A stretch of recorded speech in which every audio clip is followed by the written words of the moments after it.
আসসালামু আলাইকুম প্রিয় দর্শক শ্রোতাবৃন্দ, আমি আজকে আপনাদেরকে খুবই গুরুত্বপূর্ণ একটা জিনিস দেখাতে যাচ্ছি। তা হলো আমরা সাধারণত যে তোয়ালিগুলো ব্যবহার করি, আমাদের বাংলার ঐতিহ্য যে তোয়ালিগুলো ব্যবহার করি, সেইগুলো কোথায় কিভাবে তৈরি হয়, বানানো হয়, বুনন করা হয়, তা আমি আপনাদেরকে আজকে দেখাচ্ছি। আপনারা দেখতে পাচ্ছেন এখানে একজন মুরব্বী তিনি তোয়ালি বানাচ্ছেন। কীভাবে বানাচ্ছেন আপনারা একটু দেখুন।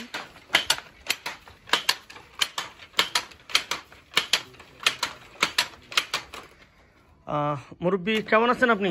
ভালোই, আল্লাহ রহমত। কি নাম আপনার? আমার নাম জমির আলী। জমির আলী। আপনি কত বছর ধরে এই কাজ করছেন? ধরেন 10-15 বছর। 10-15 বছর ধরে, মাশাআল্লাহ, অনেক দিন।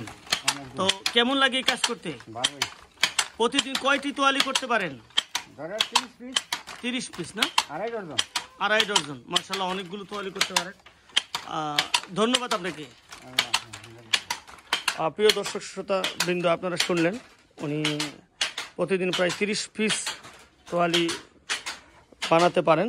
আমরা এখানে যেই জিনিসগুলো দেখছি এগুলো হলো চরকা। সেই আদিকালে যেইভাবে সুতা তৈরি করা হতো এবং সুতা থেকে কাপড় তৈরি করা হতো এই চরকা দিয়ে, এইভাবেই। এইটা আপনারা দেখছেন, এটা সামান্য নাড়াদের এটা ঘুরবে, এইটা হলো চরকা। এখানে সুতাগুলো আপনার এইভাবে যেই করা থাকে, সুতাগুলো প্রথম শুকানো হয় বান্ডেল করে, এইভাবে সুতারই থাকে। এটাকে লাসি বলা হয় সুতার। এইভাবে সুতার লাসি থাকে, সেই লাসি থেকে পরবর্তীতে এই ববিনগুলোতে নিয়ে এই চরকার মাধ্যমে এই ববিনগুলো এখানে আপনার এইভাবে লাগানো হয়। লাগিয়ে তারপর এই চরকা ঘুরানোর মাধ্যমে এইভাবে এটাকে ঘুরিয়ে তারপর আপনার এই সুতাগুলোকে এই যে ববিনে পেঁচিয়ে এইভাবে তারপরে এটা দিয়ে কাপড় বুনন করা হয়। আপনারা দেখতে পাচ্ছেন এখানে ইতিমধ্যে ওনারা কিছু কাজ করেছেন। এই যে চরকা, এটাই চরকা, এই সুন্দর। আবার এখানে বাঁশের আমাদের এটাকে টুরি বলে, কেউ পাতি বলে, কেউ ঝুড়ি বলে, বাঁশের ঝুড়ি। এটার মধ্যে ববিনগুলো যখন ভরা হয় তখন এখানে রাখেন।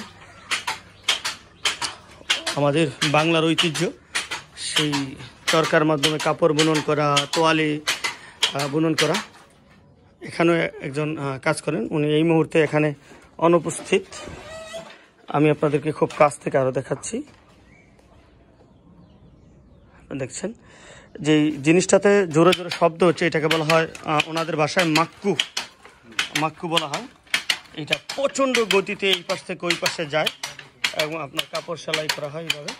আপনি দেখছেন মাক্কুটা এসে এই পাশে লাগছে বারবার। এই রকমের আরও অনেক গুরুত্বপূর্ণ ভিডিও দেখতে, আমাদের বাংলার ঐতিহ্য প্রাকৃতিক দৃশ্য দেখার জন্য আপনারা আমাদের সাথে থাকবেন, আমাদের সাপোর্ট করবেন, লাইক, কমেন্ট এবং সাবস্ক্রাইব করে। ভালো থাকবেন, সুস্থ থাকবেন। দেখা হবে পরবর্তী অন্য কোনো ভিডিওতে। ততক্ষণ পর্যন্ত বিদায়। আসসালামু আলাইকুম ওয়া রাহমাতুল্লাহি ওয়া বারাকাতুহু।